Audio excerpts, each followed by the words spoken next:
पापा कहते हैं बड़ा नाम करेगा, पापा कहते हैं बड़ा नाम करेगा, बेटा हमारा ऐसा काम करेगा। जी हाँ, मैं बात कर रहा हूँ एक छात्र की जो बेगूसराय के राजापुर के रहने वाले हैं और उन्होंने ऐसा काम किया है कि पूरा बेगूसराय गर्वान्वित है। जी हाँ, मैं बात कर रहा हूँ उस लड़के की जिसको भारत का सबसे महंगा प्लेसमेंट मिला है और वो बेगूसराय का नाम रोशन कर रहा है। तो मैं कुमार सानू आप सभी का केबी स्टूडियो में स्वागत करता हूँ।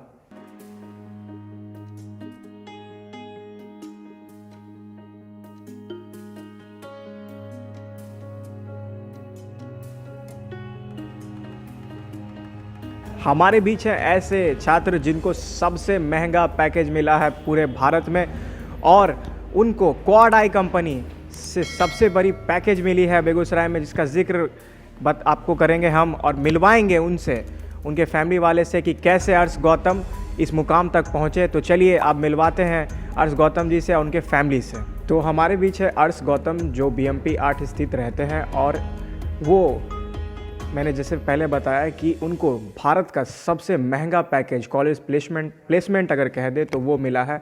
तो चलिए हम जाने कि अर्श गौतम जी ने इस मुकाम पर कैसे पहुँचे वो। जी नमस्ते, मैं IIT दिल्ली का कंप्यूटर साइंस का स्टूडेंट हूँ। अभी मैं 4th ईयर में अपने पढ़ाई कर रहा हूँ। तो 2017 में मैंने IIT की परीक्षा पास की थी, तो तब से मैं IIT दिल्ली में पढ़ रहा हूँ। अभी रिसेंटली IIT में 1 दिसंबर को हमारा प्लेसमेंट सेशन स्टार्ट हुआ था। तो पहले दिन मुझे 3 कंपनी से ऑफ़र मिला, जिसमें से मैंने क्वाड आई कंपनी का ऑफ़र चूज़ किया। तो ये इस तरह से मुझे इंडिया का सबसे बड़ा पैकेज मिला। तो ये कहा जा सकता है कि इंडिया का सबसे बड़ा पैकेज हो। जी, क्योंकि हमारे कैंपस में भी और जितने भी IIT थे उन सब में यही कंपनी सबसे ज़्यादा पैकेज ऑफ़र कर रही थी, तो इसलिए ये इंडिया का सबसे बड़ा पैकेज था। आपने मतलब बोला कि 3 कंपनी कौन कौन सी थी? जी, मुझे माइक्रोसॉफ्ट, ग्रेविटॉन और क्वाड आई से ऑफ़र मिला था, जिसमें से क्वाड आई और ग्रेविटॉन दोनों ही काफ़ी हाई पैकेजेस ऑफ़र कर रहे थे और माइक्रोसॉफ्ट का भी पैकेज बढ़िया था। लेकिन मेरा इंटरेस्ट देखते हुए और लोकेशन देखते हुए कंपनी का, मैंने क्वाड आई का ऑफ़र चूज़ किया। फाइन। क्वाड आई कंपनी क्या है? जी, ये एक एल्गोरिथमिक ट्रेडिंग की कंपनी है। बेसिकली स्टॉक मार्केट और पूरे वर्ल्ड के स्टॉक मार्केट में ये लोग कंप्यूटर के थ्रू ट्रेडिंग करते हैं। तो जो स्टॉक्स खरीदने और बेचने का डिसीजन होता है वो कंप्यूटर लेते हैं। तो हमारा काम उसी के लिए स्ट्रैटेजी बनाना है कि कंप्यूटर किस तरह से ये डिसीजन ले। तो हमारी जो बेगूसराय की जनता है आपसे ये जानना चाहेगी कि आपने बताया कि सबसे महंगी पैकेज पे आपको हायर किया गया, तो आपने पढ़ाई कहाँ से की? आपके जीवन की शुरुआत कहाँ से की? जी, मैं यहीं बेगूसराय का नेटिव हूँ। मैं बेगूसराय में ही मैं पटना में पैदा हुआ था। बेगूसराय में मैं बचपन से रहा हूँ। मेरे दादाजी का घर यहाँ पर है, मेरे पापा यहीं पे काम करते थे। तो मैंने अपने प्रारंभिक शिक्षा यहीं पे प्राप्त की थी। इसके बाद मैं आगे की पढ़ाई के लिए दिल्ली चला गया था। वहाँ पे मैंने कोचिंग ली IIT के लिए और वहाँ से फिर कोचिंग लेने के बाद मैंने IIT का एग्ज़ाम दिया, जहाँ पे मेरा IIT दिल्ली में सिलेक्शन हुआ था। मेरी ऑल इंडिया रैंक 72 आई थी 2017 के IIT के एग्ज़ाम में। उसके बाद से फिर मैं IIT दिल्ली में ही पढ़ाई कर रहा था 4 साल के लिए और अब मेरी अगले साल मई में पढ़ाई ख़त्म हो जाएगी। तो आपने जब आप छोटे थे तो आपने सोचा था कि मुझे मतलब इंजीनियर बनना है, ऐसे इस मुकाम पे पहुँचेंगे? जी, जब मैं छोटा था तब तो मुझे इतना क्लियर नहीं था कि इंजीनियर, डॉक्टर या फिर क्या प्रोफेशन मुझे लेना है। मेरा साइंस में बहुत रुचि था, मैथ्स में बहुत रुचि था बचपन से। तो मेरे दादाजी थे, उनका बहुत सपना था ऐसा कि मैं एक इंजीनियर बनूं, क्योंकि मेरे जो बड़े पापा हैं वो भी एक इंजीनियर हैं HPCL में। तो उनको भी देखते हुए धीरे धीरे मेरी इंजीनियरिंग की तरफ रुचि बढ़ती गई, क्योंकि साइंस मैथ्स में मेरे को इंटरेस्ट पहले से ही था। तो इसलिए मैंने इस तरफ अपनी तैयारी की और फाइनली मैंने फिर IIT क्रैक किया। 12th में आपको कितना नंबर आया था? जी, 12th में मेरे को 94% मार्क्स आए थे। मैंने दिल्ली से ही 12th में स्कूलिंग की थी, तो वहीं पे मैंने एग्ज़ाम दिया था। तो कितना मुश्किल होता है वो IIT क्रैक करना?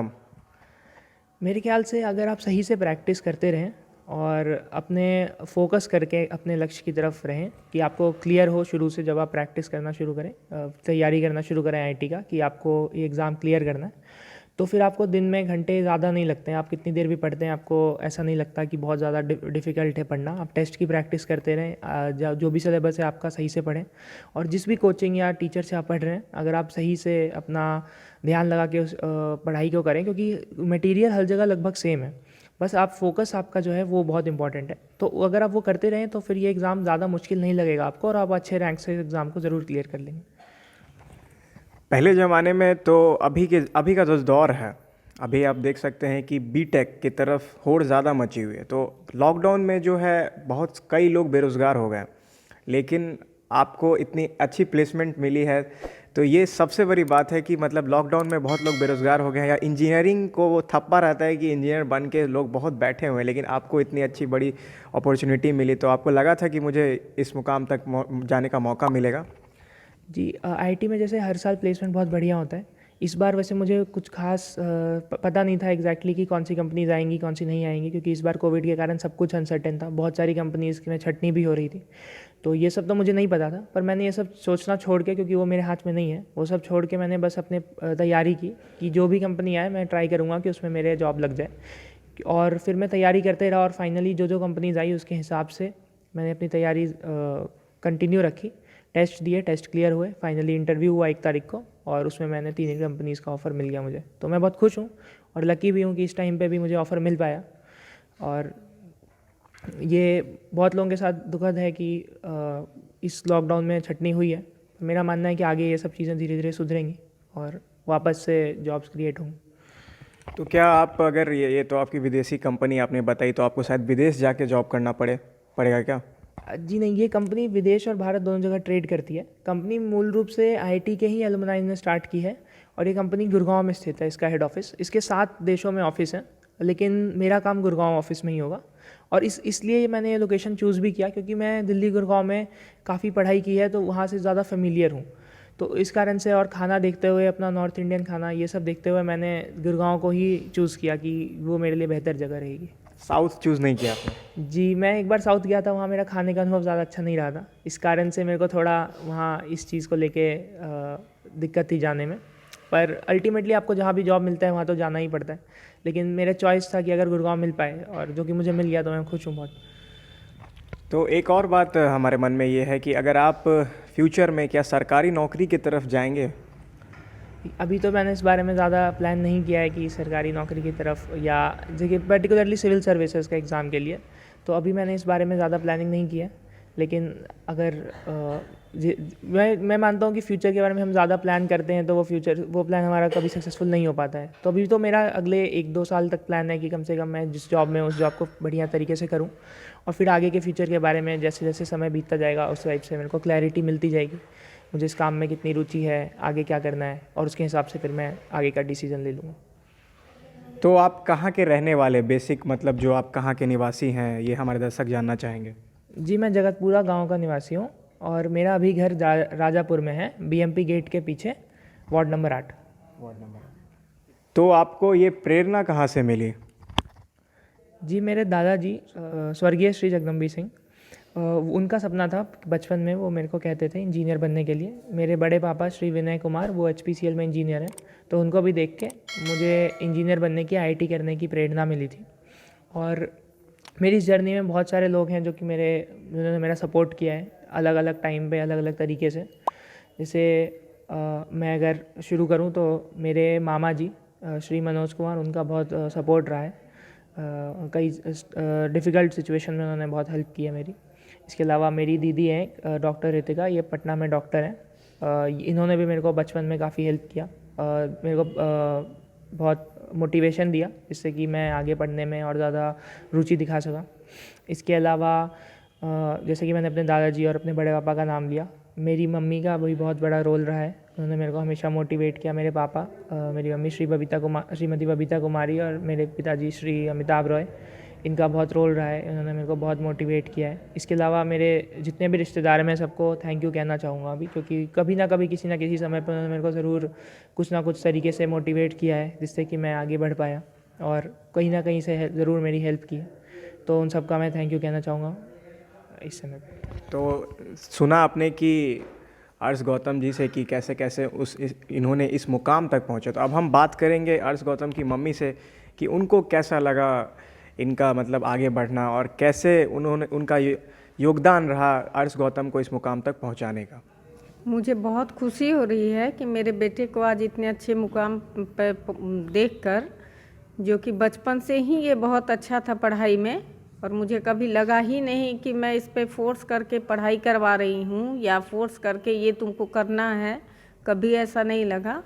और आज मुझे बहुत अच्छा, मुझे ही नहीं बल्कि मेरे पूरे परिवार को, इसके नानी घर से लेके इसके दादी घर तक सबको बहुत खुशी हुई। और मैं यही चाहूँगी कि आगे भी ये इसी तरह अपने दादाजी का नाम रोशन करे, क्योंकि इसके दादाजी को बहुत शौक़ था कि वो कुछ ऐसा करे जिससे उनका नाम हमेशा लिया जाए, और शायद इसने ऐसा कुछ किया जिससे कि उनका नाम हमेशा लिया जाएगा, और ऐसा करे जो कि लिया जाए नाम आगे जाएगा। हाँ, मुझे बचपन से ही लग रहा था कि ये जाएगा आगे, क्योंकि स्टार्टिंग से ही ये बचपन में जब ये यहाँ डीएवी में पढ़ता था तो इसका पढ़ाई का थोड़ा सा और बच्चों से अलग टाइप का इसका पढ़ाई था। ये थर्ड में लगभग यहाँ से चला गया था। ये यूकेजी 1 में जब था उस समय इसके मैथमेटिक्स बहुत अच्छी थी, मतलब ये प्लस माइनस मल्टीप्लाई वगैरह तो इतना फटाफट कर लेता था जो कि सब आश्चर्य करते थे। तो स्टार्टिंग से ही इसका कुछ अलग था ही, तो मुझे हमेशा लगता था कि ये कुछ ना कुछ करेगा।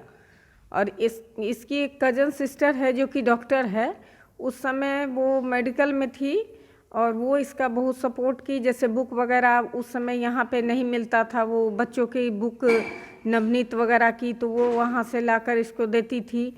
और ये उसको बहुत ज़्यादा हमेशा इसको मोटिवेट करते रहती थी कि ये पढ़ो, वो पढ़ो, ये पोएम पढ़ो, और इसको वो बहुत अच्छा लगता था। तो वो सब लेकर के इसका बचपन से ही रहा कि नहीं, इसको पढ़ाई छोड़ के ये स्कूल से आने के बाद अपने सबसे पहले अपनी पढ़ाई देखता था, फिर उसके बाद खेलने में इसको क्रिकेट, छोटा था तो क्रिकेट इसको बहुत ज़्यादा पसंद थी। ये बहुत अच्छा क्रिकेट खेलता था, भी दिल्ली में एकेडमी में भी इसको डाले हुए थे, लेकिन फिर पढ़ाई के ज़्यादा ये होने की वजह से फिर ये अपना उसको साइड कर दिया, फिर पढ़ाई की प्रायोरिटी ज़्यादा देने लगा। हाँ, सपना तो था कि मेरा बेटा आईआईटी करेगा ही करेगा, ये तो श्योर ही था। और लेकिन इतने अच्छे रैंक से करेगा ये थोड़ा सा लग रहा था कि उस समय थोड़ा सा आगे पीछे हो रहा था। मुझे तो लग रहा था कि और ज़्यादा बेटर होगा, बट जो भी हुआ मेरे लिए बहुत बहुत बढ़िया हुआ। हम लोग के लिए बहुत खुशी की बात हुई। हमारे समाज परिवार सबका नाम रोशन किया, ज़िला का नाम रोशन किया।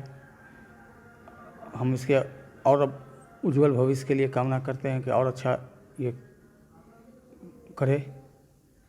आपको लगा था कि आप जो करवाना चाहते हैं वो ये कर रहा है, कि आप कुछ और देखना चाहते थे कि मेरा बेटा ये करेगा? नहीं, पहला तो इसका टारगेट तो आईआईटी में था, जो ये पूरे इंडिया में 72 रैंक लेके पूरा किया और बिहार में पहला स्थान पाया, बिहार जोन में। उसके बाद आईआईटी करने के बाद इसका लक्ष्य था सबसे अच्छा कंपनी और अच्छे पैकेज में मुझे मिले, जो ये प्राप्त कर लिया। भविष्य के और आगे बढ़े, यही कामना है।